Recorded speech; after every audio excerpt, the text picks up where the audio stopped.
I think our plan today that I've got in mind is, it's been a while since we've been here, so I think we need to, I think we have a minute to approve. We're going to have the registrar is here, and the first selectman will be appearing at some point in time. I talked to Peggy earlier today. They want to talk a bit about what constitutes the right to vote for property owners. And they want to talk about some of the discontinuities when you get down to small pieces of property, small, not real property, real property, personal property, not real property. Mhm. I thought we should talk about, we've had several people who have come to the commission talking about the planning and zoning issue. And it seems to me incumbent upon us to start talking about it. The issue is whether, we've had people coming to seeking to have the charter change the electoral status, and then elected versus appointed. And then, I have to lean on Joan and Matt, because somewhere in this bit of a hiatus, we had our first meeting with Ira. I didn't attend the second meeting. I forgot what it overlapped with. It was like a class or something. So I thought we would then pick up the document and take it from there. And Lauren reminds me that aside from these issues, the other thing we need to do is to start thinking about setting what would be our final public hearing. So I don't know whether we'll get to all of that this evening, but that strikes me as the path forward. So do we want to start? Is it okay? Mhm. We want to Yeah, start sounds with good. questions, any questions or comments from the public? And since I think our public might consist of a lot of people who are actually here to speak anyway. I think it's Yes, it's just 2 staff members, so there's no questions right now. excellent. Hello, Jim and Nancy. In that case, Lauren, do we have minutes to approve? I didn't check before I logged on. They were the February 3rd, 2022 minutes. Motion to approve. Second. All eagerly in favor? Aye. Aye. Excellent. Hearing Liz's voice, we are a party of the whole. So that's done. So why don't we then invite in Jim and Nancy, and Lauren, if you can admit the first selectwoman when she shows up, we can start about the issue that's come through. So I like to point out, I heard from Peggy somewhere within the last couple of weeks, asking for time in front of the commission. Nancy can maybe summarize the issue, but there seems to be a discontinuity that I don't think this group has talked about, that when you get down to fairly small value property that may generate a property tax, we tend to then have to track people down to expand them as voters. So they're not citizens of the town, they're property owners. Most of us, I think about real property and owning land, or something of significance, but I guess that dollar value yields to weird problems. So I don't know whether Jim or Nancy, if I've described the problem correctly, but maybe you can elaborate a bit between now and when. I think Peggy was coming at about 7:10. Mhm. Hi, everyone. Thanks for having us on tonight. And actually, I realize I don't have my camera, I guess, plugged in. I can check on that. But we really appreciate you having us here. And I will tell you, when I do come on, I will not look as nice as Lauren's photo, definitely. None of us do, really. It's putting us to shame. It is. I don't even look as nice as my photo today. No, so. it's really, really nice, Lauren. I do appreciate you having us here. A few things had come up during the last referendum, which we know that, the committee is not aware of, and we thought you should be. And that's part of it. And the other part of it is also so that we get some clear cut, hopefully, responses from town councils so that we know how to proceed and we're doing things properly.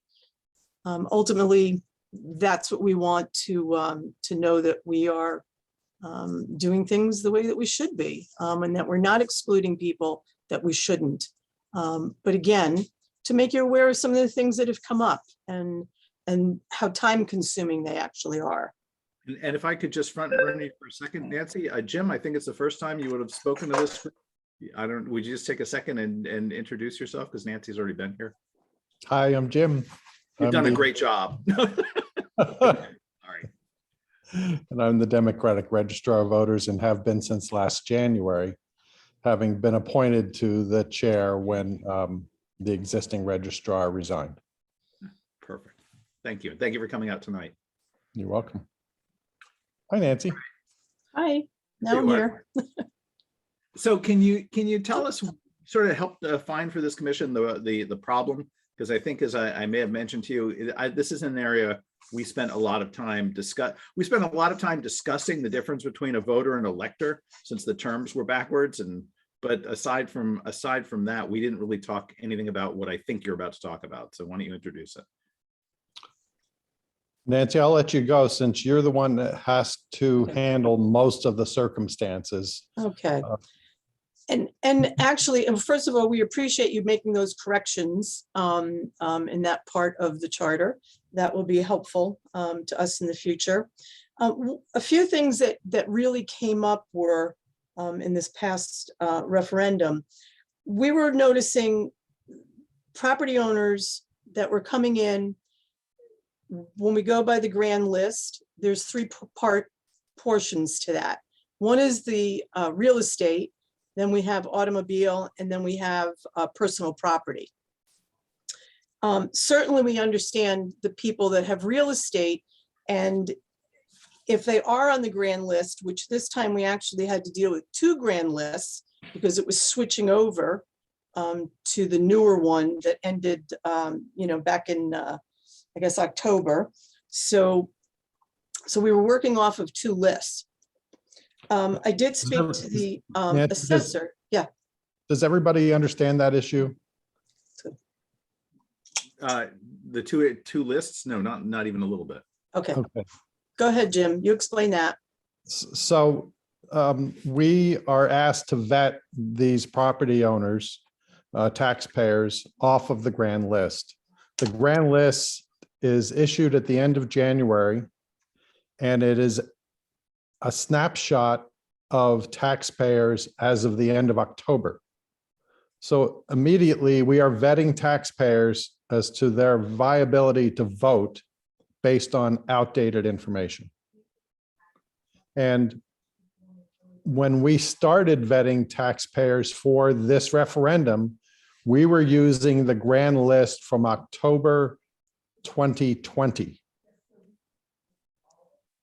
And then midstream had to change over to the current grand list effective end of October 2021.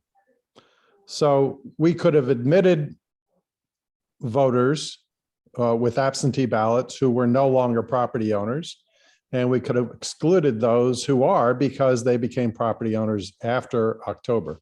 And to get you a sense of the level of detail that we have to get involved in to determine whether or not to let somebody vote, Nancy was dealing with somebody requesting an absentee ballot who works most of the time in India, resides in Texas, has a girlfriend in Madison, and registers a car there that was registered after October of this past fall. And we had to go off and seek a legal opinion as to whether or not to allow that very astute person to vote in the referendum.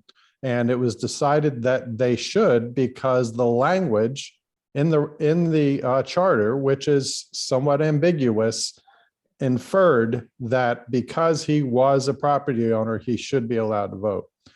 Had we been required to vet that person at the poll, we couldn't have possibly done it. It was fortunate for us that person came in advance looking for an absentee ballot. Got it. Jim, may I ask, talking about the gap between October and the referendum date, how much of an impact would you speculate that is? How many voters, plus or minus? I really couldn't. I think the tax Okay. department would have to do that for you. Mm. Yeah. So Nancy, can you talk a little bit then? I mean, that does sound like I appreciate the Rubik's Cube of that one that you went through, but can you talk to us a little bit about, I'm sure that when we think about voters, so land is easy. And then when we think about people who are voting here that they're paying property taxes on real property, we're assuming some connection. Can you give us a sense as to what is driving the complexity in that scope? Basically, Well, I can give you fairly some. low value connection you have, so it seems a Yeah, little I more. can give you some numbers. S- Absentee ballots, we processed, it was 72, and the polls had 32 between District 1 and District 2 appear. So a total of 104 actually voted.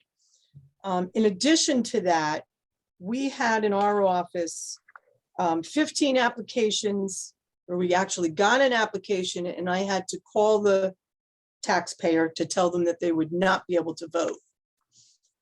In addition to that, we did not keep track, but we're assuming it had to be at least 15 that either called or came in. So we're thinking about probably a minimum of 30 people that we had to turn away. Out of the ones that I know that I have applications on, there were a couple corporations, LLC, and somebody that was actually incorporated. We had someone from Dudd's Village that for those homes, they own the unit, but they do not own the property. So they do not pay the taxes to the town. The taxes go directly to the property owner, and that person pays it. We did have trusts, of course. We also had someone that had a trailer only, but the trailer was not valued at $1,000. And we also had a couple people that did not have vehicles, but had homes, but their name was not on the home. Their spouse's name was on the home. So they were not able to vote. One of the things that we realized is the grand list is divided into 3 segments. It's real estate, real property, personal property, and motor vehicles. And I had a conversation with the assessor. In personal property, that can actually be a business that's not in Madison. So it could be maybe the person has it in their name, but it's actually for a business and they don't do business in Madison, but they have it registered here. It could also be that businesses have closed and they don't notify the assessor for a year or 2 or through motor vehicle. So they could be on there on the grand list, but they're not actually here anymore. And that's the same thing with motor vehicles. According to the assessor, they're making changes constantly that we would not be privy to. And it could be 1,400 changes in a year that we're not aware of because we're going off whatever that printed grand list is. Nancy, if I could unpack that for a second and tell me if I'm thinking about it right. One issue is people want to vote, but their home is not owned by them, but an entity. Now, obviously, Correct. entities can vote. So they're in LLCs, they're in trusts, Correct. that sort of thing. Another issue is people want to vote, but they are the owner. So you have the person, but what that person owns is either personal property or I don't know what the trailer is. Is that a vehicle? I guess that would be a vehicle. But vehicles that are, and I think your question there is, what's the threshold dollar amount on that piece? Because I believe right now, if someone remind me, is that like $1,000? It's 1,000. 1,000 assessed value. That's the 1,000 assessed value in the charter, but the state regs say $1,000 worth of taxes. So that's a bit different. Mhm. And I think, is there an additional category of sort of things to discuss? Because I think we're all solid with landowners. It's personal property. So someone, they've done a trade name or something and they're being assessed, I guess. Usually for computers. property, yeah, usually for property that the business owns and is taxed on. And those are almost all businesses, but there could be sole proprietors in there. So on that list, generally it's going to be sole proprietors that would be eligible to vote on the basis of being taxed on property for the business. So can you just give us a for instance without names? So if I'm living in Texas, and they're following the example, living in some other state, Rhode Island, it turns out I'm a painter, and I leave more than $1,000 worth of, well, I guess that's not a bad example. What would be personal property that would garner taxes? Is it only office equipment? Oh, personal property can be office equipment, it can be computers, it can be, I fill it out for our company every year. It's pages upon pages. It could be, automobiles are in there as well. There's farm equipment, there's, Construction. leasehold improvements is considered part of, you're taxed on pretty much everything you do. So, yeah, so say you have and this is not an unusual thing, you have a $5,000 server that's sitting somewhere in Madison, and somehow it's in an old office that you had, or that you're renting, and that you come here to do, from Texas every now and then, and rather than a Painter or Rhode Island, you come here and you work off that computer, and you've noted that is the computer, your business is here. That's the personal property.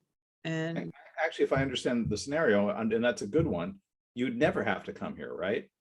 So if I Right. if I live in Rhode Island and buy a $5,000 server and have someone else hook it up, and that just happens to be where I'm running my servers, I'm now a voter in the town of Madison, even if I've never ever been here. Is that right? If you're a sole proprietor. you're a Yes, sole proprietor and your business is noted here. Yep. So how much of that triggers voting on itself? Not much that I saw in this go round, but I'm not deeply experienced. So the other part of this is how much time is involved in this. They're not, there's a few that might just be a few minute phone call that we mention, or I make a phone call to them and explain, what the situation is, and they're very understanding, and they say thank you.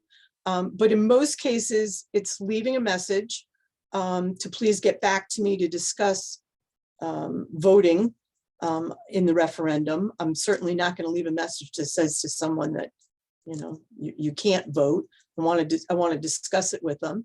So it's leaving a message, waiting for them to call me back. It may not be right away. This could be over days.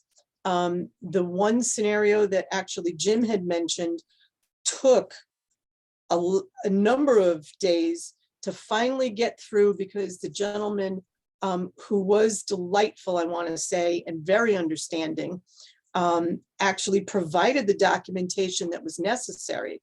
But it took probably close to a week. In addition to that, time is of the essence.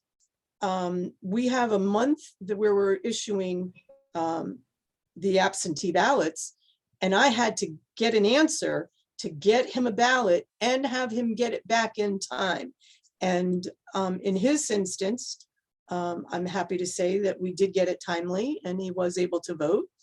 But unless I have some clear-cut answers, and that's one of the things we're looking for, is to have an opinion from the town attorney, what we can and can't do, so that we can address things as quickly as possible. Because again, nothing is just a couple minute phone call, and it happens over days. So we could be losing time. And certainly if we're doing this by mail, that takes additional time. And I may add that the gentleman also sent his ballot back by express mail, so that we would get it in time From overseas. from So- overseas. Yeah, so one of the things I want to point out is we're saying the town for taxes on an assessment of not less than $1,000. And I believe the general statute is tax liability of, I actually just Yes. pulled up the general statutes because I thought the same exact Mhm. thing. This is copied verbatim from the general statutes. Because Joan, all day long, I was saying the same thing you just said. But it actually, the verbiage for the assessment of not less than 1,000 is, I believe, what's in the statutes. Laura, well, if I Okay. could, I'm looking at 7.6 as we speak. Is that where you're looking? Yep. So and I don't know if this is a model of clarity, but it says that any citizen of the United States at the age of 18 years or older who are jointly or severally is liable to the town, district, or subject for taxes assessed against him on an assessment, just to make it perfect, assessed against him on an assessment of not less than $1,000 on the last completed grand list of the town. So it's taxes assessed on an assessment of 1,000. Well, the interpretation that was referenced in what I sent out was saying it was the tax liability of $1,000. And that's what they were talking about in the Supreme Court. So Yeah, that I would get that. I'm not so sure that's what it says. Lauren, can you maybe share the language of the statute? Do you have it up? Yep, give me one sec. So I guess it's, and if I look at this correctly, I mean, if I look at this, I'm not sure that we have a lot of flexibility over 7.6, though I think we can send that. Nancy, have you asked the town attorney about it, or should we send it over to the charter attorney? So I actually did. Nancy brought this to me a week or so ago, and I talked to Ira and Pete a week ago, and then they were looking into it. So when Nancy brought it to me, and we talked about it, and I verbally asked the attorneys to look into it. Nancy said that she knew of a couple other towns that did it differently than us. So we had a couple examples to give to the attorneys as well in Fairfield, and Berlin was the other one, right, Nance? Yes, correct. Yeah. And so I had sent them on to Ira and Pete, and what they came back to me and said was they do not recommend us changing the charter because it is in line with state statute, and they could not. So the Fairfield charter says in every spot in their charter that talks about voting, it says electors may vote. Electors, like it doesn't use the term voter at all. So it doesn't come out, and it's not explicit in its exclusion of voters, but it's almost kind of sneaky because it just says electors in every spot that talks about voting. And the Berlin charter says electors, except when it talks about referendum, and that's where it says electors and eligible voters.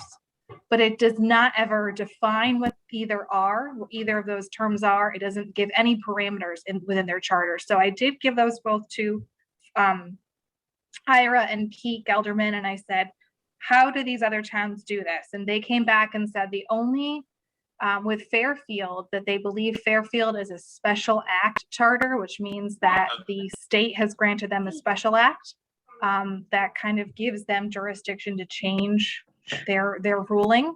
And as far as Berlin goes, they said that they believe that the language in the charter is consistent with the state because it doesn't define if it's how it would exclude anybody from being a quote eligible voter.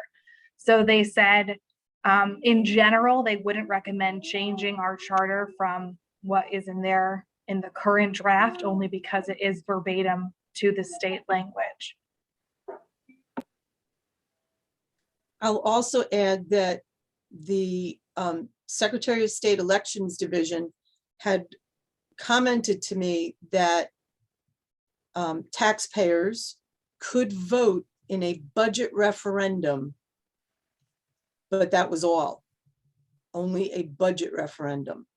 So this is again why we're coming to you and trying to seek at the same time some an opinion from the town council to ensure that we are all doing this and addressing this properly. Nancy, who said that to you about that? It does make sense to me, but where did you get that information? That actually came from Elections Division, Okay. Secretary of State's office. Thank you. So I'm a little bit at sea then. It sounds like you're experiencing a complexity that I think if we were, we haven't polled the group, but my suspicion is that some of us would be amenable to saying, well, that seems a little over inclusive when it comes to small pieces of property, but there's nothing we can do about it. Am I wrong? I disagree, because I can read this eligibility to vote in two very ways, depending on if you put a comma or not. So for taxes assessed against him and on an assessment of less than $1,000. So is it in taxes? And that's what the opinion in the summary said of the opinion, which was the tax liability was $1,000, not the assessment. And that's a much bigger figure, so to speak. You know, somebody has a car or, you know, a trailer or something like that. So you think the of not less than $1,000 modifies assessed versus assessment? Yep. I don't know that I can. Because that's what, when you look at the document that I sent out, that's from the Superior Court. That's what they did as a summary. If you look at the first sentence in the summary, taxes, the liability of the taxes are $1,000, not the assessed value of what they're being taxed on. I can see how you're reading that, Joan. Yeah. So do we want to try? I hate to do this, but we do have another town council. Maybe we see if the town council has any opinion on the language and also what's gone through the courts. Though actually, Nancy, can we go to seek with that, just that specific question? Because ultimately, if they're a problem, it's seek who, I guess, does seek handle elections as well as referendum, or are they just elections? You know, and what's the scope of the Secretary of State's office?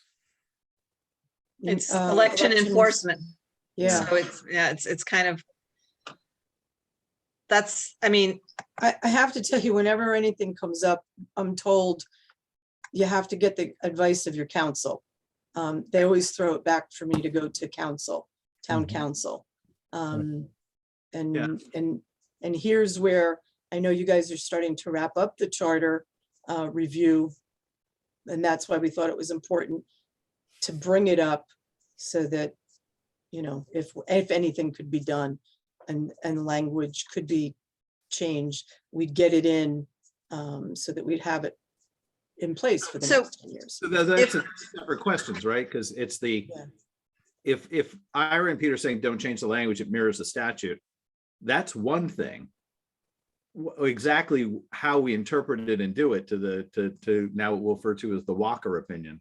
Then that's the other one, right? If we're reading if we're taking an overly inclusive view of the statute, then it would up the number by, I don't know what, bring it from $1,000 of property up to, what's the number? It could be like 15,000, wouldn't it?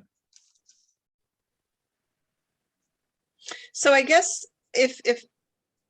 well, the other thing would be to just change our charter to potentially to say, because New London's basically saying you have to reside in order to vote. I'm trying to figure out what the fact that there's somebody who lives in Texas, works, here and has registered a car with his girlfriend for somehow, or maybe we say, you can choose to register your car anywhere, right? And you're supposed to, wherever it's garaged, you know what I mean? So the car sits up here for how long? So he has a car here so he can use it when he goes visit his girlfriend. That to me is quite honestly crazy. That, you know what I'm saying? I'm sorry, but I feel like, agree. Can we keep the language, but then also add on, the $1,000, whether we want to say it's, assessed value or $1,000 of tax, and that you have real estate. I mean, I think, to me, I have no problem with the folks who own houses here and come here for 3 months out of the year. They're paying a lot of money for their houses. They pay upkeep and everything else. To me, the real estate is almost, that's a non-start. You Okay. absolutely should include those people. You know what I'm saying? It's the, you know, my son has a car. He registered it here because the taxes are lower here, say, than in, I don't know, let's say New London, okay? And he registered under my name, and like, he's here and visits, but for the most part, he lives with his girlfriend. He doesn't own a home, Mhm. but the car is registered here. You know, this is not a real scenario because he actually is a registered voter and he lives here. But I'm just saying, Yeah. if something changes, you know, this is where, you know, we've registered cars in our kids' names. Those of us who are old enough to have kids who drive. And, you know, all of a sudden, one's in Boston, one's in New York, one's in Texas, they moved here. The registrations are still under their names. You know, they could get absentee ballots for those cars because they're paying, you know, the car, unless it's a complete junker, it's probably valued over $1,000. So Or they could go to the polls as well. Or they could go to the polls as Go to the well. polls. Anything, also absentee or go to the polls. But, you know, I think what we're trying to do is say, you know, I'm all for, I don't want to suppress anything, but I also don't want to just say, oh, whoever wants to come on in and you can do it this way. Because this Yeah. seems to be, to me, kind of a loophole, Yes. Well, you know? Nancy, could I ask you, I have this vision that registrars, you all get together and do, you know, go show up in registrar chat rooms, registrar bars. You know, is the We'll go next time. is it the eligibility to vote? Is that 7-6 controlling completely? Is that how you understand it? No, that's just it. I did call other towns, and one town said to me, what do you mean taxpayers? You know, not registered voters. I also got from one town that if a taxpayer, and they're not an elector in town, they would not be able to go to the polls to vote. They could not vote by absentee ballot. They had to go to the town hall the day of, get approved from the assessor's office, and then vote in the registrar's office. That was one scenario. I have also heard from other town clerks that, you know, just in general, taxpayers are not allowed to vote at all. I've gotten every scenario that you could imagine. So again, this is, you know, and it's a question for people who study this, but I mean, just on its face, at any town meeting other than a regular or special town meeting, or at any meeting of any fire, sewer, blah, blah, blah, municipal subdivision of a town incorporated by any special act, any person who is an elector of such town may vote, and any citizen of the United States at the age of 18 or more who jointly or severally is liable to the town, district, or subdivision for taxes assessed against them. Then we have a question about what that sentence means. So I don't see where we have the option to divide real property versus personal property. It looks to me that on 7-6, they come in on all votes. You know, now I'd want to set it to town council because, you know, this is now what, the third time, you know, somewhere earlier we read 7-6 and that's about it. You know, I didn't take the 7-6 class in law school. So I have no clue beyond this, but as I read it, it looks to me like they get to vote. And I don't know, as long as we're not a special act town. So is there anything about the exceptions, Nancy? At any town meeting other than a regular or special town election? But this is town meeting. It's not necessarily a referendum. That's my, That's not, yeah. Well, that doesn't help us, right? Because the referendum is the adjournment of the town meeting, right? I think we went through that gymnastics with Pete. no, but the town meeting adjourns and then you go to a referendum, but it's not a town meeting. It's a referendum. It's a true vote. And that's why I think a lot of those towns are saying, well, even though we are a town meeting, this isn't a town meeting, it's a referendum. It's two very different things. Well, you know what, it's a good question to ask them. My understanding when we went through the town meeting before is when we adjourn the town meeting to the referendum becomes the political body. But if there's a distinction on it, then fine. So I guess, you know, frankly, let me ask the commission, you know, firstly, is this a problem to be solved? You know what I mean? Like, let's not take effort on it if we don't think that there's action to do this. If we find out we have room to increase that volume or make distinctions on personal property, right? We're not talking real estate, but on the personal property angle and low value vehicles, maybe, I don't know. Is that something we want to think about? Honestly, I do think it's an issue. If you look at some of the stuff blowing up on Facebook, why can't I vote? Why can't I vote? I think it needs very much clarification in the charter, very specifically, whether or not, you know, right now, I don't think it's clear enough for people to have an understanding. And I think it has to be, you know, maybe we say as of the last grand list, as, you know, something that allows a more structured procedure for the registrar and the town clerk to be able to follow. I have to agree That's with my Joan gut. too, with Yeah. what Joan said before with having, you know, we want to be inclusive, but at the same time, it has to make sense, you know, so, and Joe, I think that even though this may or may not be a significant problem now, I could see in the next 10 years of the durability of this, you know, of this charter, it could be a problem. Because Yeah, $1,000 is a pretty low threshold now. Imagine what's going to happen. I mean, and you know, I mean, inflation. you can have a bicycle costs more than that, you know? yeah, Mark? yeah. moved No, my I'm with Peloton. Joan and Matt. I'm with Joan and Matt, and I think the only other thing, you know, I know, Jim, you had brought up that issue around timing, around timeliness of the file that you're using.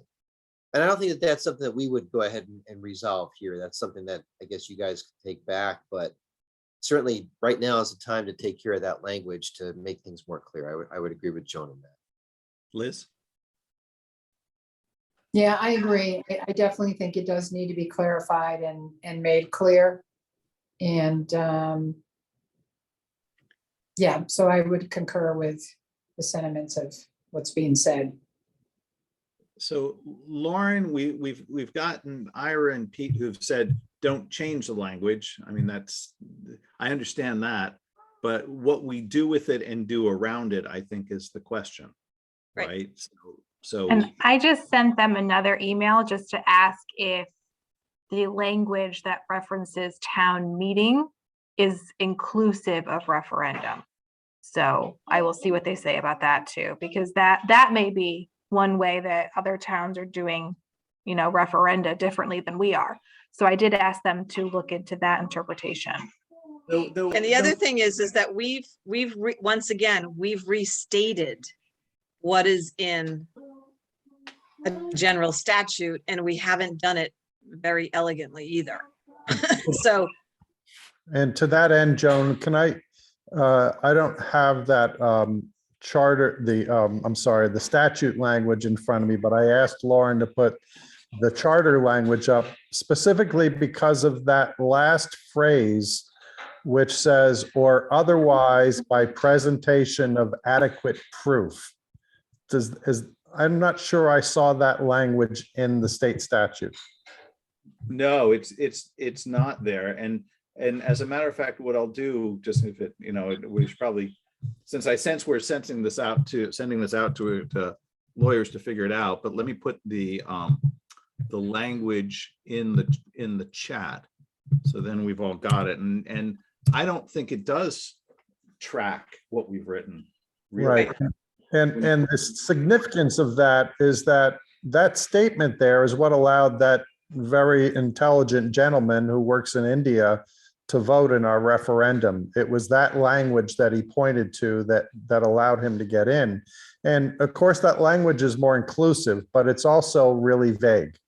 And if our objective is to at least button this down so we can implement it, it would be helpful not to have vague language like that. Mhm. Yeah, the value of clarity seems good. Yes. Let me ask you a slightly different question, just procedurally, since the town has new council. Nancy, when you run into questions like this in the future, like ongoing, like the Charter Review Commission, you can't remember who we are anymore. Who do you ask? This last time, actually, I was directed to, on a couple questions, to reach out to the new council, Carrie Olson. So can I suggest that if that's the person who's going to be advising you going forward, that maybe we make sure that we're not getting advice. It's not so much forum shopping as if that's the person who's going to have to stick by the question, let's make sure that that's the person who's had a chance to say something about it now and sound off. Does that sound okay? Lauren, can we run the issue by the current council? It's going to have to live with this. Yes, and I had also talked to Peggy earlier today that when it gets from you guys to the Board of Selectmen, the Board of Selectmen are actually going to give, as you know, their review process, they're going to give it to Carrie, the new town attorney, to review the whole document. That's perfectly reasonable, but why don't we unpack this piece if we're going to take it out? Because this sounds like an active issue that's going to be questioned next year, so it's a little different than some of these other items that maybe don't come up so often. And then I'd love to be able to ask both councils if they have any, because if referenda is different from town meeting, if we can say only people with real property. I mean, it's one thing to come to a town meeting because you've shown up, you're there. Do you know what I mean? You've made an effort to do that versus sending in an absentee ballot application. So I don't know. I don't know that I go kind of back and forth, and I think we need to also potentially press the state legislature to say is $1,000 adequate at this point in time? Is that a real number that makes sense? Since the governor hasn't come to the Charter Review Commission lately, I think that we'll just have to deal with the statutes as we have them in the next month. Lauren, actually, Lauren, can you put him on? Can you put Ned on for us? Yeah. Well, but You bet. Let me text him. Yeah. Lauren can do anything. All right. Well, in that case, I sense there's not much else we can do about this evening. Jim and Nancy, is there anything else you'd like to give to us? And otherwise, thank you for coming. No, I know that we both appreciate the time. And again, this is really just to get a clarification on everything and try and get it to be clear for the future, so that, people don't run into issues and the public gets a clear understanding of who can and can't vote and why. Hmm. And our desire is to be able to accurately and promptly implement. And so we just ask that the language be tightened up as much as possible. So it's as easy as feasible for us to do that. Yeah, I know. It seems that somebody should be able to read the charter and figure out if they can vote or not. Yep.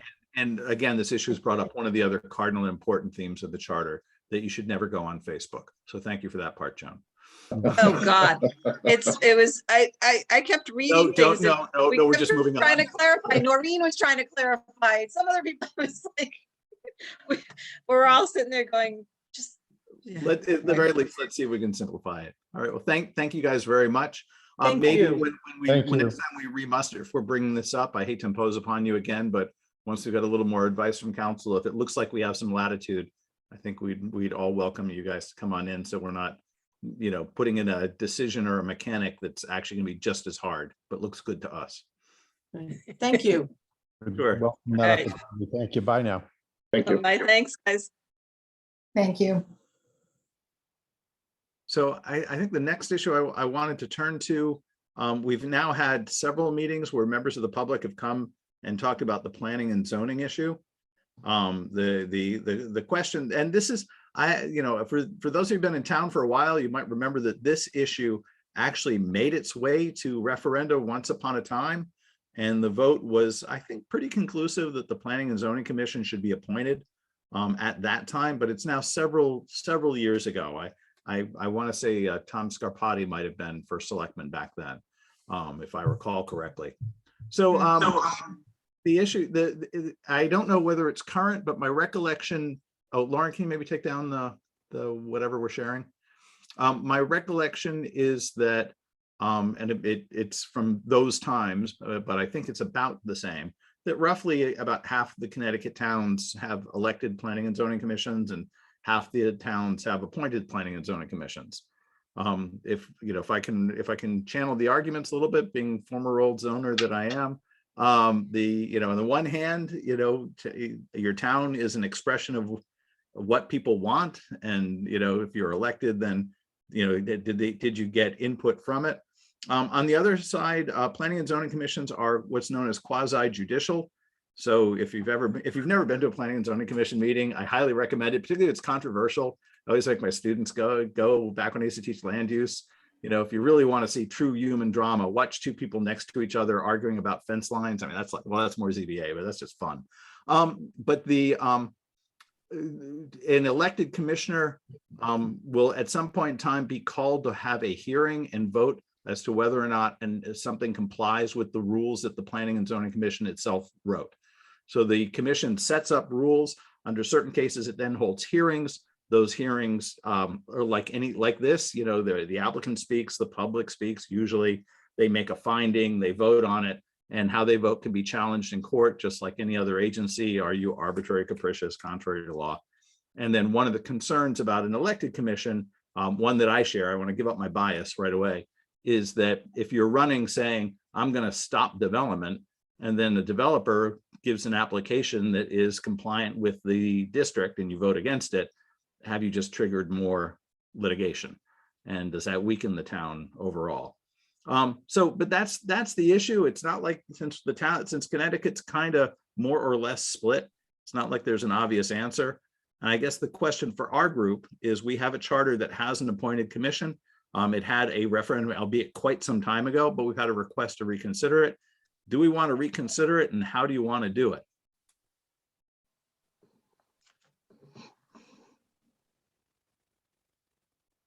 Hearing none, we'll just go with my opinion. No.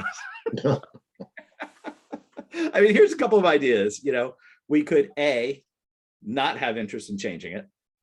B, we could, we could do meetings like this where we ask for input specifically on this point. And I would want to try and balance that with some of maybe the zoners themselves. I've got lots of people we can produce to talk about it. We could try and do a short version of that so that we're not just buried in more, like we're kind of getting near the end of this show. So we could at least, set a time to talk about it. That way people can come and air their thoughts and concerns, and maybe we can get the current commissions to come in. Well, Joe, what are your thoughts about timing? Do you think that we really do have the time to actually discuss this and confer? Yeah, sure. We could, I'm sort of stuck in the idea. People came out to talk about it on numerous occasions, not like a lot. What do we have? 3 people, so it's not like 55 people showed up to our door, but let's assume that those 3 people came. Well, it's always going to be anecdotal, right? Yeah. I mean, but I would like to hear what people have to say, and then we can kind of take a stab at it. Yeah, the places that I've lived throughout the country, I mean, from what I know, that it was an elected position. And so I was surprised here that it's not, but I would like to hear the pro and con, like a balanced arguments for it. Okay, so from a political standpoint, you will no longer have any unaffiliated voters on a planning and zoning board. Then it would be Republican and Democrat, because they would be brought forth from those 2 committees. So not necessarily, Joan. We could arrange. I mean, you could arrange for 6 elected seats and 3 appointed. You could split it. Yep, you could do that. Now, never having thought about that before, and only having just said it, it's not the most terrible idea. So I mean, I'm not sure that the three appointed, unless you say they have to be unaffiliated, and I'm not sure that would fly, that could then lead to actually a flip of what was elected. Besides, You know what I'm besides, I saying? mean, to Joan's point, though, there have been Yeah, other, in the it's past. we've had okay. I town- mean, I'm just saying that's, Um, I- Let's let Mark go. We've Yeah. also had town committees that have put up people who are unaffiliated anyway. So, you know, it's up to them you don't have to be but affiliated. in an in order to be put election, up by a it's, town committee. no. In an election, it's different. You have to have a party affiliation. You have to, if you are elected, and we can get Nancy back on here, because I've had this discussion with her on other things. So you have to be a member of the Green Party, independent. It has to be an official party in order to be on a ballot. Okay, that's fine. So you, Still, so we you should, have to let's convert it. just look into it. Let's talk to some people and get their So- thoughts, and we'll take it from there. I mean, I'm literally neutral, one way or the other, whatever people, and I think maybe it's a question versus maybe that's one of our 4 questions. Do you want to change planning and zoning from being appointed to elected? It's not the, you know, that's actually not a terrible idea. We could simply draft 2 people. I mean, we're talking about 2 sentences, right? And so Right. pick one. You know, I have deep concerns about changing. Right now, people are honked off at a couple of applications, and in my time, people have been honked off. So if you guys have been around, Liz, you've been in town a while. You may remember the 2 little houses that were located between the Jack Davis's movie theater building and Cafe Allegra, and when those got torn down, and we put up the building that used to have khaki and black, we were told we were destroying the town. And then it went up for about 2 seconds, and then it's kind of like, that looks okay. And then there was the brick-faced building with a little bit of the weird copper circle that's on the left-hand side, and that was destroying the town because there are a couple of little buildings back through. And after about 3 months, you know, so there's a certain amount of reaction for stuff that when it changes, that it doesn't feel like a great time to change a town that's better zoned than most. You know, if you really look at our downtown, you know, a lot of towns with elected commissions don't tend to be anti-development. You know, they tend to just swing like everything else. When they need tax revenue, they let in too much, and when they don't, they knock out too few. You know, it's no particular panacea. But I said, that's just me. I'm just not a neutral party on it. I tend to think Madison's done a pretty good job over decades, and I hate to see 1 or 2 applications flip it. So, but that's me being an advocate and a really crappy charter chairman. So why don't we set a time up to consider this issue, and we'll just notice that as the agenda item and see who comes. And Lauren, maybe when we do that, we can ask. And I'm sorry, I actually don't know this. Who's chair of planning and zoning? Our That's chair, a great question. no, it's oh my God, Carol? Carol Snow. Thank Carol you. Snow, right? Yes, Okay. Yes. So Sorry. maybe I know, I had such a mental fog there too. Maybe we can ask Carol. It's been and a some of the- long week for me. Sorry. Maybe we can ask Carol and some of the zoners to come up.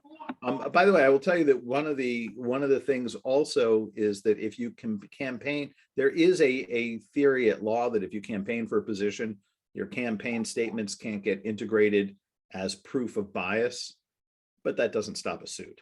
You know, so it's not just because I happen to like it one way or another, it's not at all clear cut. I want to be very clear. You know, that's why half the towns do it a different way. All right. How would we get a balanced debate on this from people that are advocates, I guess, for both sides?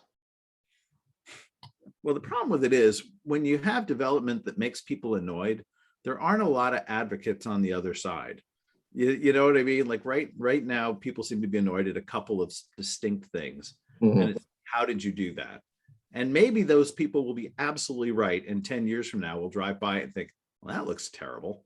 You know, like that, it happens. But it's also the nature of commissions that they do this. I don't know that necessarily elected commissions have a better track record, but we can ask the commissioners themselves. I think is, last time around, that seemed to be people coming up and saying, well, what do you think? And let them talk about it. We could produce, we could talk about planners that might be of interest. Most of them don't want to engage in this type of thing because it's sort of like a town matter. I mean, it may be nothing better than invite the zoning commission and open it up for debate and see what happens. One of the positions we got from someone who came was, if we make it elected, it'll be less political. I'm not so sure that I understand the exact logic on that. But maybe bring them in so they have time to expand on it as opposed to just doing it in public comment.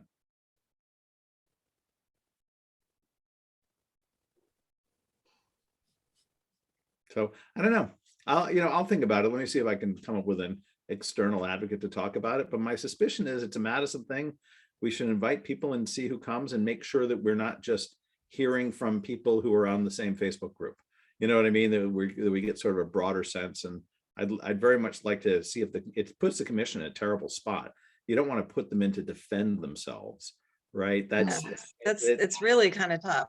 Yeah. It's tough, but on the other hand, they're the group that has the best track record of knowing how they function. Yep. I don't know. I'm open for better ideas. All right. Or we That's where just you go. throw the question in there. Yeah, but even before we throw the question, I'd want to hear that it's an actual question, right? I mean, I kind of want to understand a little bit about those who are, how many people are for it, and if they're for it, why. And we can Well, also, I mean, make it a- when Ron came before us in the very beginning, he was opposed to it. So that was, I thought, very interesting yeah. Well, I at think the time. Oh. And he's probably the longest standing chair, yeah, or I one think of the most- longer standing chairs. I guess my concern procedurally though is it's so hard to find volunteers. I mean, if we made it elected, right, would we find 6 people that, or Nine. people that want to campaign for this? Boy. And to go. I can through barely that. get, okay, taking off one hat, putting on another hat. And I have a gut feeling that Amy would be right here next to me going, kind of tough. Yeah. Kind of Yeah, tough. Matt, gotta agree with you, Matt. Yeah, That would just be- knowing, that I would mean, be- just knowing what my wife went through, it was like, oh boy, yeah.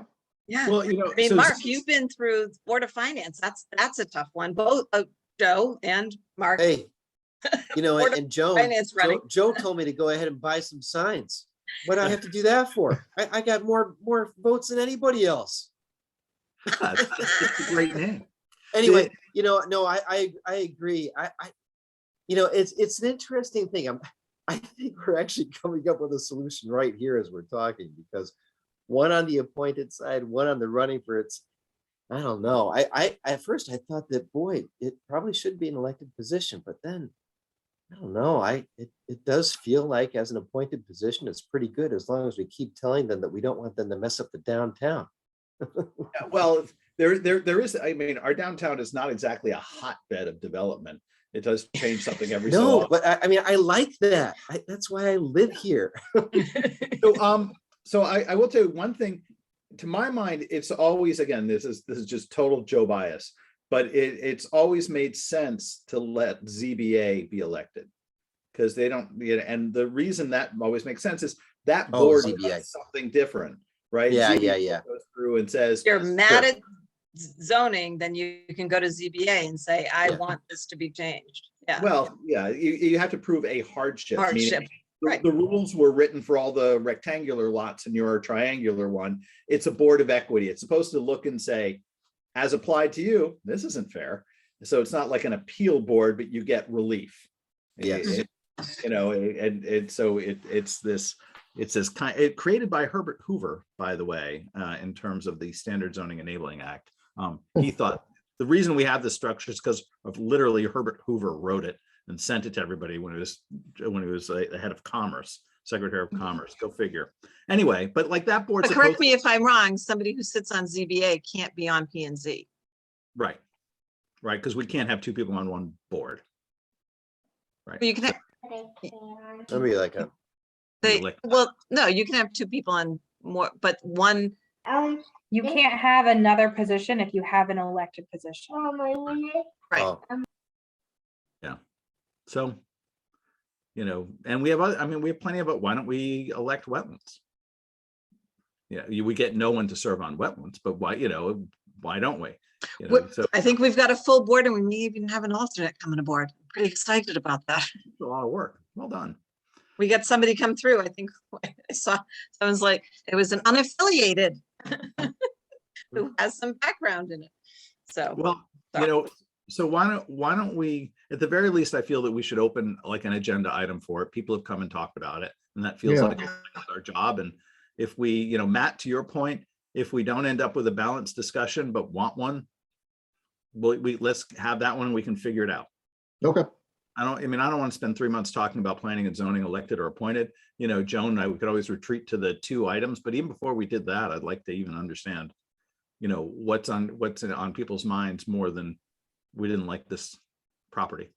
right. Okay.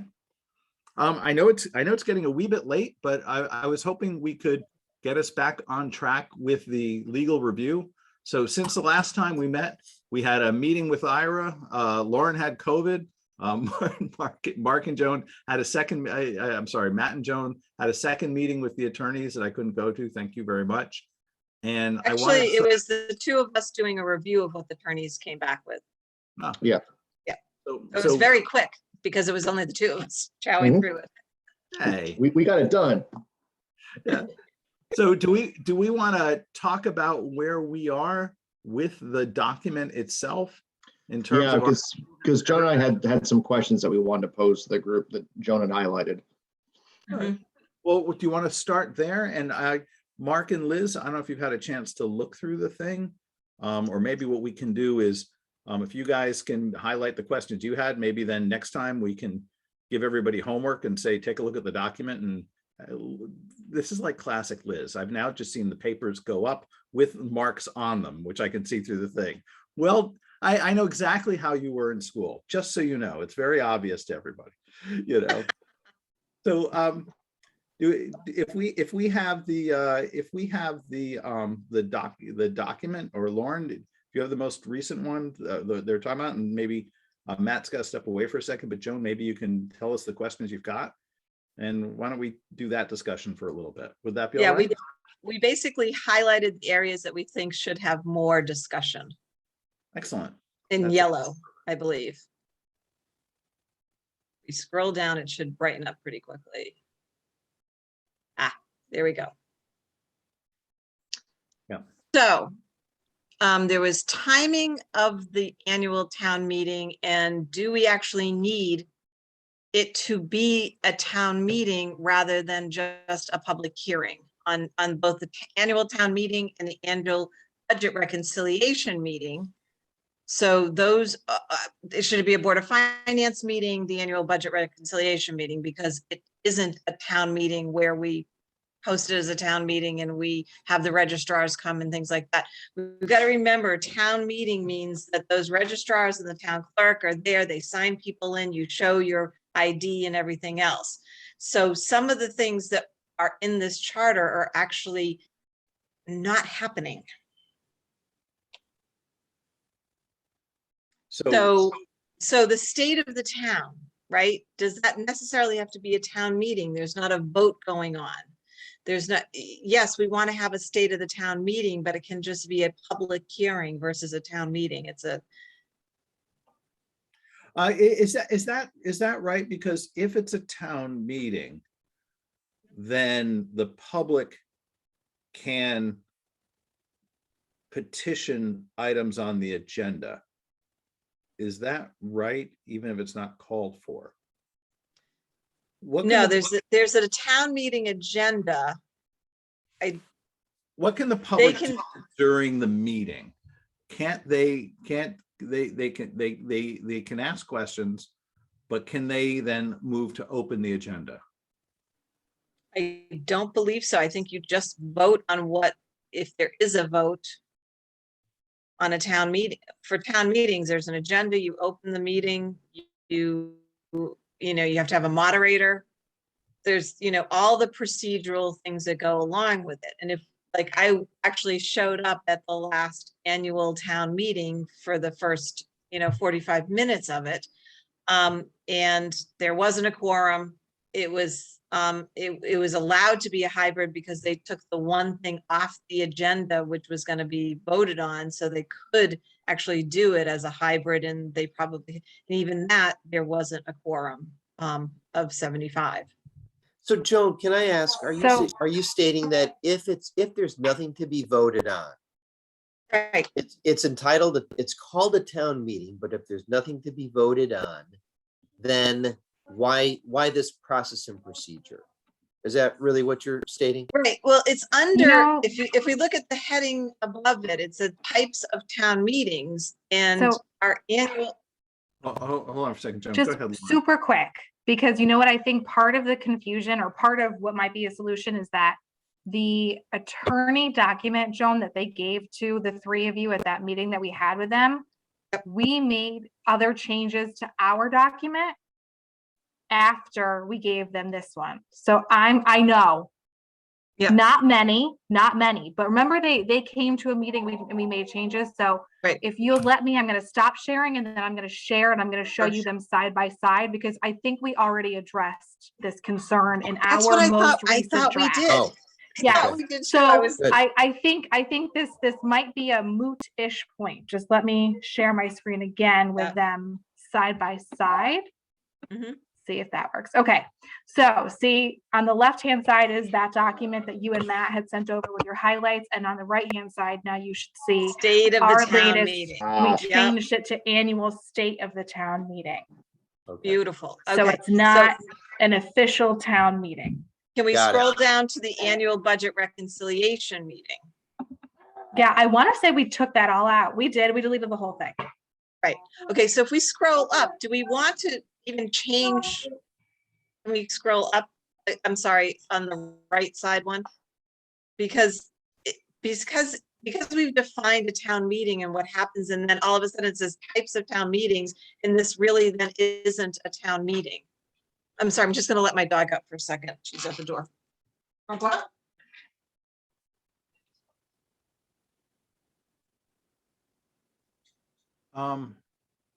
I'm not having a problem with leaving this defined now that Joan's point's a good one, and Lauren, I think you're Yeah. right. Now that you're saying it, because I was going through it, I'm like, yeah, this seems really good, but then I realized I'm following it along because we've talked about it before. Right. I don't have a problem leaving this exactly where it is. How about Because it? Can we say types of town meetings / public hearings? In the section 2.1.4. If you're concerned, because I don't think it's, I actually don't want to do that. I think Okay. that should be over inclusive for public hearings. But if your concern is town meeting is a defined term, if you could say, types of annual meetings of the town, you know what I mean? Types Perhaps- of meetings of the town, and maybe add public hearings in there. Yeah.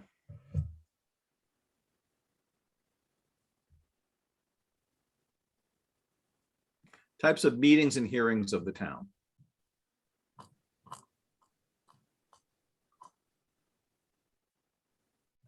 Okay. All right. So where to next? So we've got those two. Okay. So now, Lauren, if you scroll down the left-hand Just- side. Actually, we do have to go back. I'm sorry, we do have to talk about this a little bit more, because 2.1.4 on the left-hand side, it looks like the attorneys, and I'm assuming that this is the attorneys have done this red line, Joan, unless it was you and Matt. There are a couple of changes here. So see, we end this sentence, present the fiscal, the previous fiscal year, sort of the town report and the capital improvement plan. And then this is added, and such other items as the Board of Selectmen shall designate, which shall be filed with each commission within 30, like, you know what I mean? It does look like the language is a little bit different. Well, Well- they're Bring trying it to to- make it a true annual town meeting Town where meeting. people come in and vote on things. So we can disregard their comments there. I think so. I think so. Joan, or wait, hold on for a second. Is that actually what that says? And capital improvement and such other items as the board of selectmen shall designate, including activity reports, shall be filed within each commission after 30 days. That's not for, that's just telling them what else they're gonna do. Right? Like they're just saying this is what an annual, state of the town meeting looks like. And so, it's these two things and other stuff if you want. Uh-huh. Like, I don't think, that's not making it a town meeting. That's just saying you can do more stuff if you want to. Sorry, closing the door now. Yeah, the only thing yeah, get it? Yeah, that's okay. My dog was out barking. If the only question I have on the left-hand side is why do we need which shall be filed by each commission within 30 days after the completion of the fiscal year for what's all that jazz about? Like why doesn't it say in such other items as they designate, including activity reports, period? Yeah, I don't know why they included that. I don't know where the 30 days comes from. I don't believe it's in state statute. And I can tell you right now, I never get annual reports from boards and commissions within 30 days at the end of the fiscal year. I wish I did. So And our end of fiscal year is actually June 30th. Yeah, so that means that they would And we're only have the doing month it of the July. following February. Yeah, so if I could suggest, actually leave that language in, but end it after including activity reports. Or actually put it after designate, right? And other items as they designate, period. And then kill the rest of that sentence. Lauren, you're gonna have to, I think, do a harmony document between these two. Yeah, I will go through after we talk tonight and kind of sync their changes to our changes and hopefully have a more comprehensive doc for you next time. That's okay. It's okay, this is good. And I think then that, where's that if any, shall designate if any, that's something else they added. Shall designate which, if any of these reports to be read at the annual town meeting. No, where is that language? Such reports shall be available to the town clerk. Where's it shall designate? No, we crossed that stuff out. We took it out completely. Yeah, so let's leave that out completely. Yeah. I don't think we need to be quite that persnickety. Okay. All right. You want to soldier on to the next area? On the left-hand side? Yep. So we took out budget reconciliation completely. Because it is a Board of Finance meeting. It's just, All right.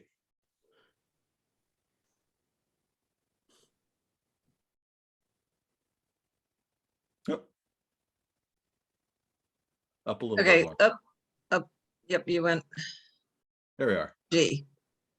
Right, so Peter was saying that requiring 150 affirmative votes could result in requiring unanimous approval if there's only a quorum present.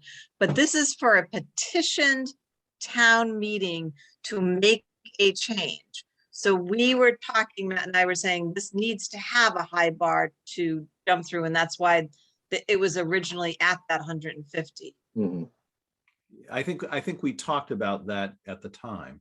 Mhm. I believe we Does did. anyone have a concern leaving the 150? Good. No, If you're Nope. petitioning, you got 500 people signing. If you can't get 150 yay votes, then there's a problem. Okay. So I personally, I agree with the stuff on the right. Okay, where to next? Okay, cool. We're chugging along. Is that the one we just looked at, or is that the same? Is Okay, this okay. Once again, he did it for the there's two ways to do the it's a petition Oh, for its own thing and a petition to reverse something else type of thing. yeah, So, I would we leave kept that it in. right the same. Yeah. okay, What about that H? So he wants us to strike that because of 21.4.h. I think he might be confused though, because I think this is some of the same conversations that we had as a committee, thinking that this that these two sections were redundant of each other, and they're not. They're So one is to identical. Yeah, Right. one is to petition for a town meeting, one is to petition for reconsidering a town meeting action. So they're two different types of petitions. So they're Mhm. not duplications, although the language is almost verbatim, but they're for two different things. Yes. So I do think he's confused there. Yeah, if I recall correctly, we were confused for a while too. Correct. Does anyone remember it differently? Nope, I think it's. Okay. So we should stay with the one on the right. Yep. I feel like I'm doing the Princess Bride, but that's why we drink the poison in front of you. That's what we got in F. Oak did that monologue as an audition one time and got the part straight out. Ooh, Okay. Oh, this is the whole Board of Selectmen shouldn't be doing the Board of E things. oh, So what we were talking about is just striking, including the Board of Education. Mhm. right. Okay. So I think that's right. Be responsible for obtaining, compiling, reviewing, and recommending changes to the budgets of the various departments of the town. And we just get rid of including the Board of Education. So one of the things is the Board of Selectmen can do a recommendation, but they can't vote down or vote to change. Yeah, they can provide their consensus opinion. Right. Yeah. So we want to keep that in there. So there's still, the capability for all the boards to get together and review. But it's not a, yes, we approve, no, we don't approve, and you have to cut. There's not, But we should get it the heck out of the charter before somebody misreads it. yeah, All right. it's just nice that it's been, well, there have been times when it's They been can not so. review the budget all they want. Right. Okay. Is everyone clear on that issue? Mhm. Okay, Yep. good. Where to next?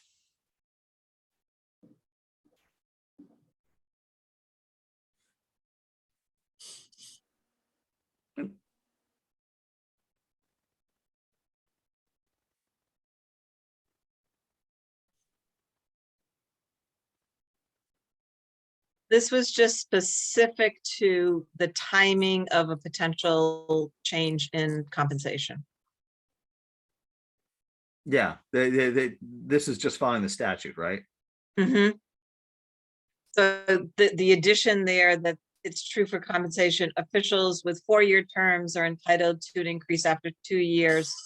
So somewhere along the way, we want to meld those and make sure that it's in there correctly. I think it's already copied in on the right. Yeah.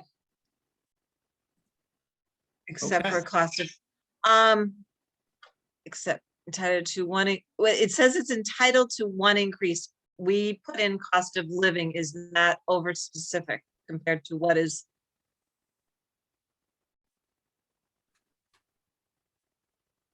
I didn't know. Do you think it's not specific enough, like something to do with the CPI or something like that? I think we put in cost of living, I guess, and what would, Can I actually suggest that maybe, since I just remain worried about this section. I really do. I know it's like a small dollar thing and it's not requiring anyone to pay anybody. But why don't we just say there'll be no increase during a 4-year term period? because they're entitled to one increase after 2 years if, They're entitled if we say so. Right now, we don't pay anybody except for the first selectman. I thought it was state statute, though. I thought this was an enablement, not a requirement. We don't have to pay anybody. Right, this is. Oh, this is of the selectmen. I apologize. Yeah. Sorry. Like I said, it's a I don't know, long. I kind of feel like for this one, you could take that cost of increase, cost of living increase out, because you know what you're signing up for when you first pop in, and it used to be a 2-year deal, right? We're turning it into a 4-year now, right?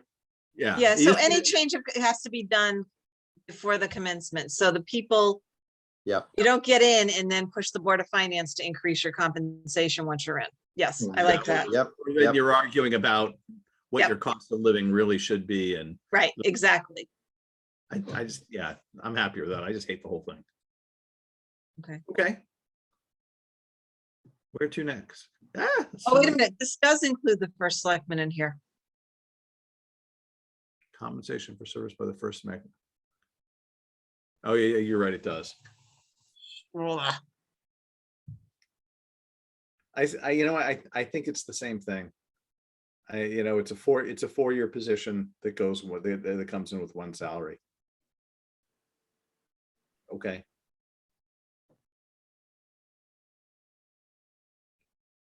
The last first selectman raise, you know, Mark and I put through, and the prior one to that, I think, was 15 years earlier. So every Yeah. 4th is going to look pretty good.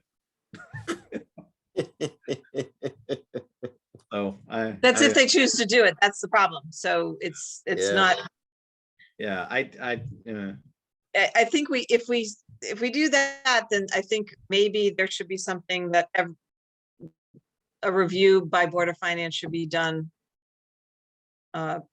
prior to for the budget prior to, I don't know.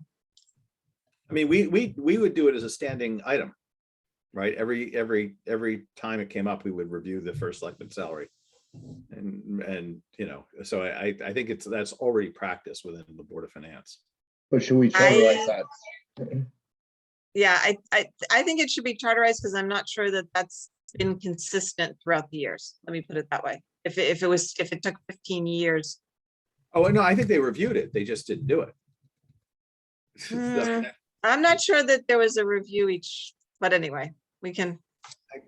Yeah, I think we went to Stacy, we'd find out it's a standing agenda item.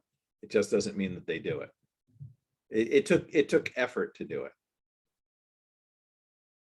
Well, why don't we think about that, and then maybe I'm eager to go through a couple more of these comments, not the least of which, since it's 8:25. Yep.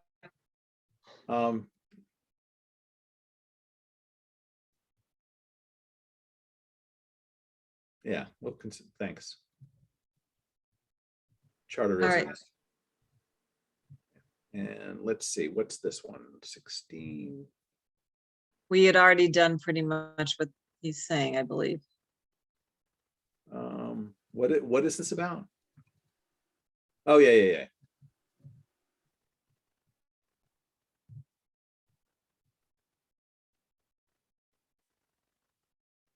I don't think you're in the right spot, Lauren, are you? It's 6.4 Board of Finance.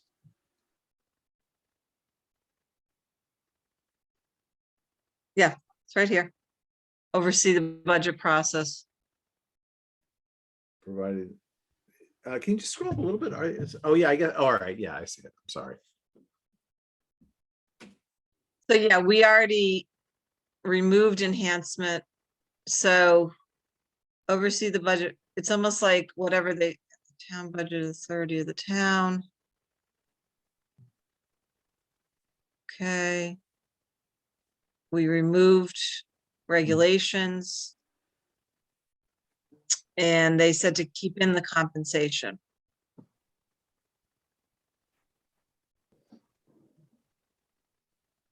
All right. So we should restore that. Yep. So actually, you know, make it so compensation. Because we did it, we added in first selectman and other selectmen shall be determined. So I have a question.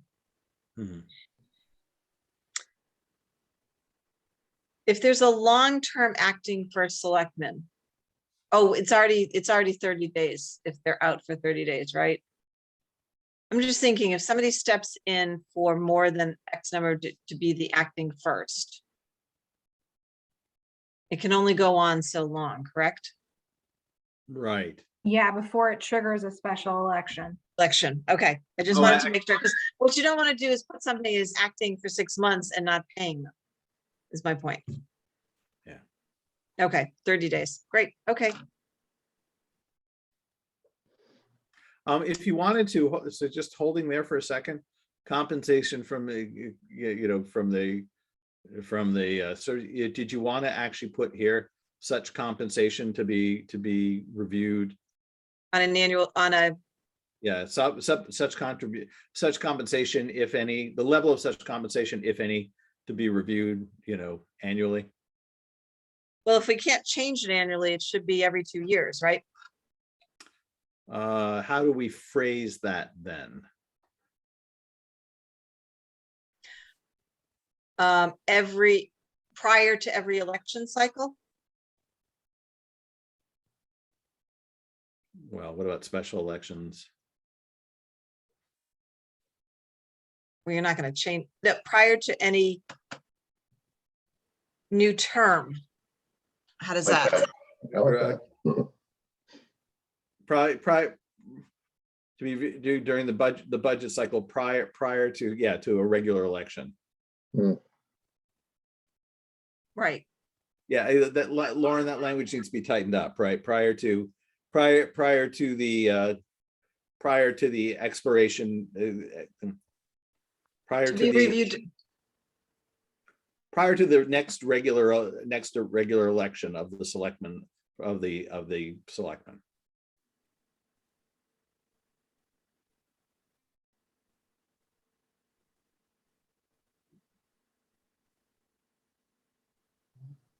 Okay. There we go. There. Now it's charterized. We did one. Yeah. We charterized something. Yeah. Yeah. Go Joe. Oh, Joe. There we go. Feeling pretty good about it. Oh, Joe, go. Yeah, what else we got? And I think, oh, that was it. There we go.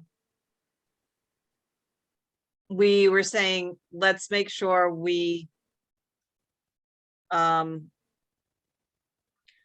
back and forth on what should be in and what should be out of this. And, we absolutely need to list everyone that we like, this has 3 planning and zoning, those. We just need to ensure that the critical ones that we want to be permanent are charterized. By the way, I was going to argue that we should actually restore the Conservation Commission. And here was my thinking on it when it came back around.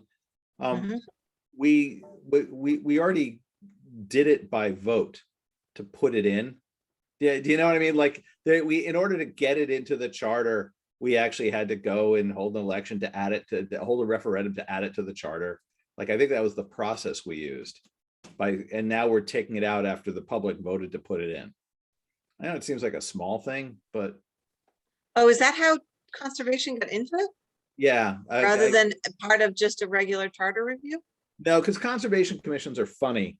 They can actually, in theory, own land and charge for it and do all kinds of stuff. But when we put it in, we then held a 1-item referendum on adding this in. So I'm kind of thinking we should. It was a referendum and not a town meeting to ordinance? I thought we did it by referendum and vote. That's how I thought we did it, but maybe it's a long time ago. Maybe we did it by town meeting, but we did it by special action of the public. But Let Joe, me- did you do that because the conventional thought at the time was that it had to be in the charter? Right, that's my point. Yeah, we were giving it the same authority as the Planning and Zoning Commission.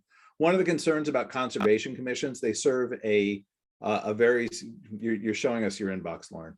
One of the things that they do is they're the only group in town that's says not to do things.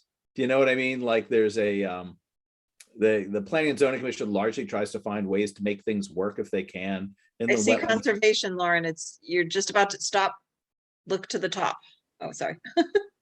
Yeah, No, under- I actually started doing something for you guys. I started doing a sheet and now I gotta try to find where I did it. Where I put, here it is, everything and where it's established. So I started doing this analysis because I knew that this was gonna come up. So let's see what we have. So you're right, Conservation Commission is charter only as of right now.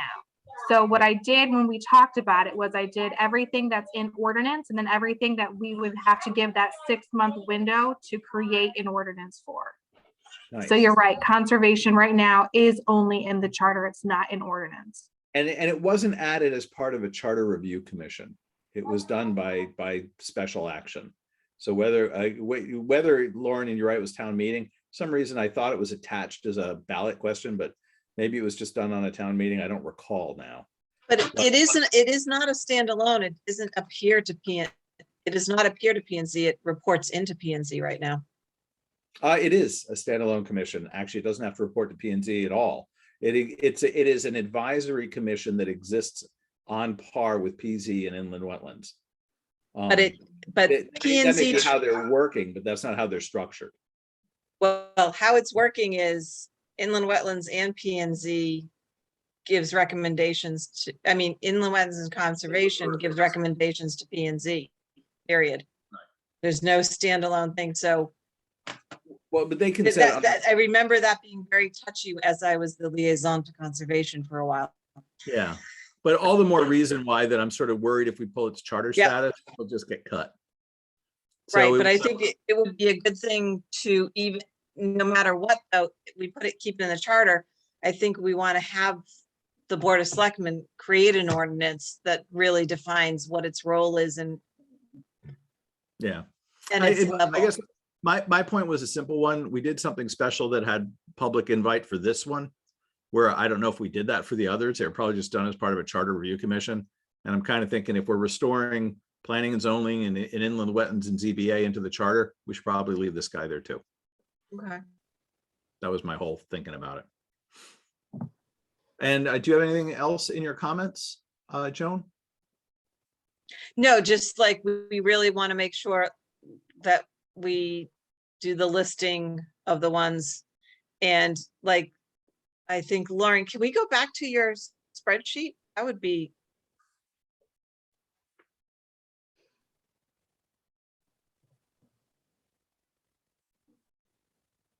Can you see it? So building code of appeals, do we want to set, so some of these.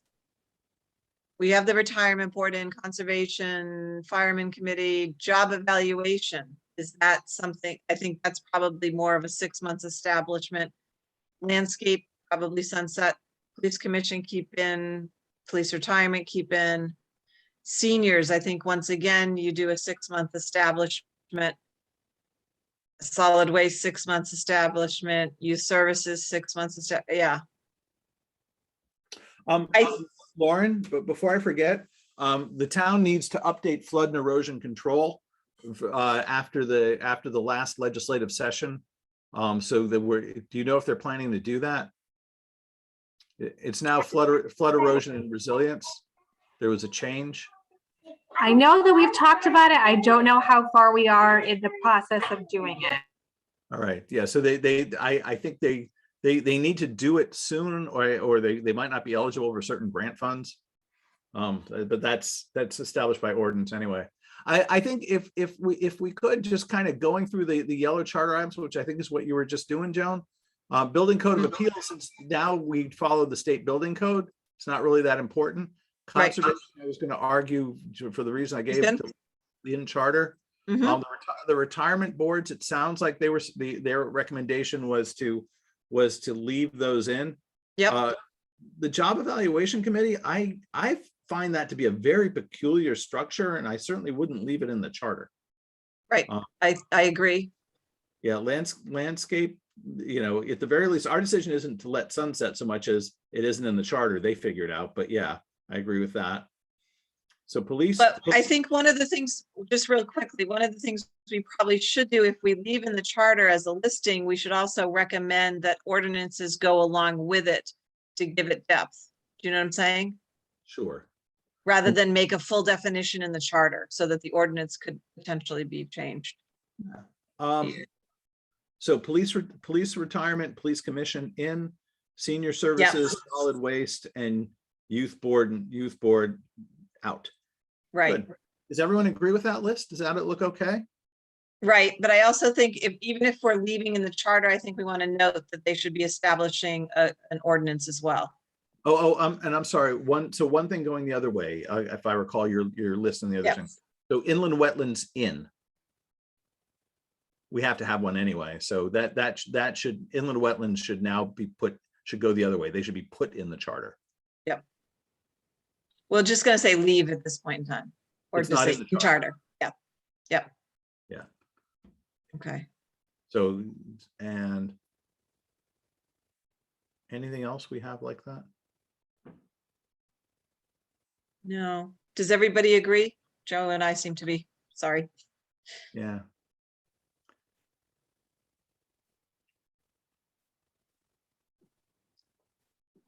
Oh, energy and efficiency was an ad hoc from the Board of Selectmen.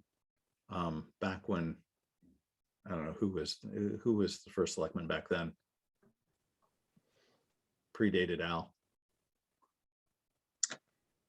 Okay. Okay, so that needs to definitely be established then. Because they're doing wonderful work, doing a lot of stuff. So that's up to the BOS, not us. Yeah, okay. I love you. Cool. I do believe that it was formally established. These ones that I have highlighted in red are ones I'm working with the town clerk to figure out when. We just, for some reason, didn't create an ordinance with the establishment. You just created a charge and established it. Yeah, Got it. it was, unless there'd been a change, it was established as an ad hoc. Yes, and then I do believe that they went to town meeting to make it permanent after the initial 24 months, which is, to state statute. I'm just waiting for the town clerk to pull up the vote of when that happened. Nice. Okay. All right, good. Can we go back to the charter? Because I think we're now over 8:30 and I don't want to have a sleepy charter review commission. You've highlighted 10.2. Do you remember why, Joan? Was there, this was Peter saying, is this provision necessary? Because That's we didn't right, put that in. And we were going, we thought that there should be a correction, so I don't know.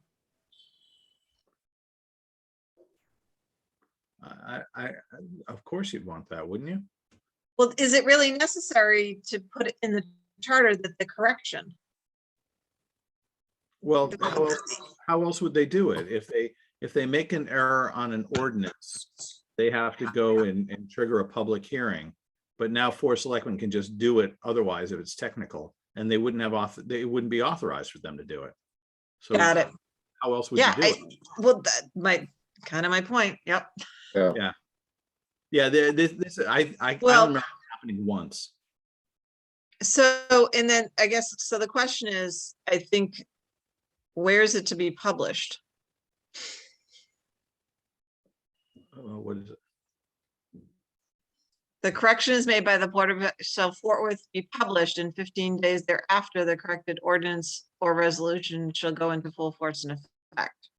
Why are we even, Well, it has to be published as an ordinance is published. I assume that's what they mean. Yeah, which right now is in the newspaper. Yeah, so Which we should just say that. publish Yeah. in a, yeah. Yeah, it's something like published in a court, yes. Sync language with an ordinance. Perfect.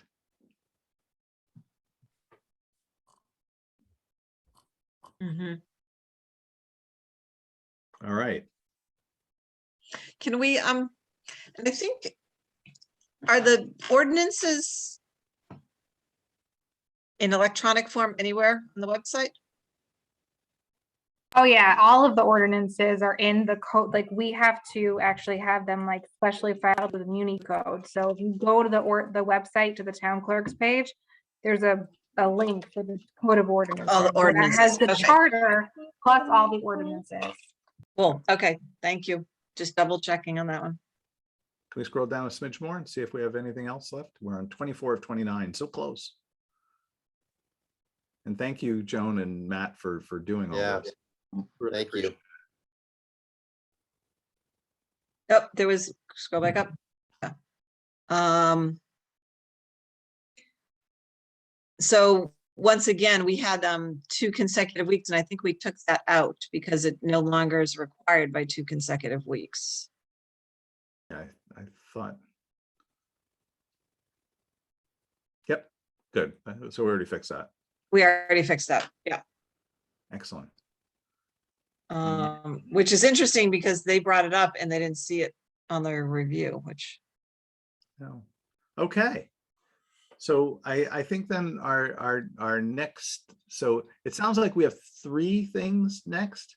So we'll get some guidance as to what, if anything, we can do about the problem Nancy brought up. And Nancy and Jim will go through the Lauren, if you can create a harmonized document between what we already did in that one, and see if we can highlight any issues between the 2. And they'll take our core language. And then the next time we get together, we'll put a big thing out saying, happy to chit chat about planning and zoning, and then we'll decide what we want to do. And maybe think about if there's anything that we need to carve out as separate questions, right?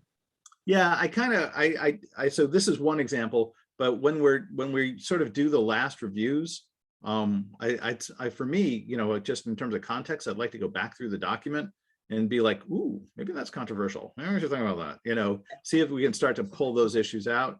And we only make recommendations. The Board of Selectmen will take the newfound power we figured out for them and, take it out for a spin. Does that all sound okay? Any other things Yeah. you think? Any other big? Sounds good. any other big- We lost our public. Oh, she's hosting another meeting right now. Oh, I see. Well, I Yes, think we should show up we to are that. second-rate Don't you? citizens. Yeah, exactly. Send the link to that, Matt. We're all coming through. Yes, Coming I will report out to our public, though. I will update her. Thank you. Excellent. All right. Do we want to do a quick, when do we want to meet next? Sure. So how about 2 weeks would be the 24th? Because as much as I love you guys, I'm not going to hang around and chat with you on St. Patrick's Day in the evening. Does that work, Lauren, for you? It works for me. Works for me. Yeah, that looks good. All Yeah, I right. won't be there. Sorry.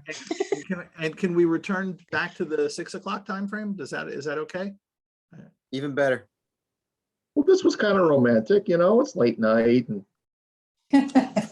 All right. In that case, our next meeting will be black tie. That sounds fine. The dog has already gone to bed without me. Let me put it that way.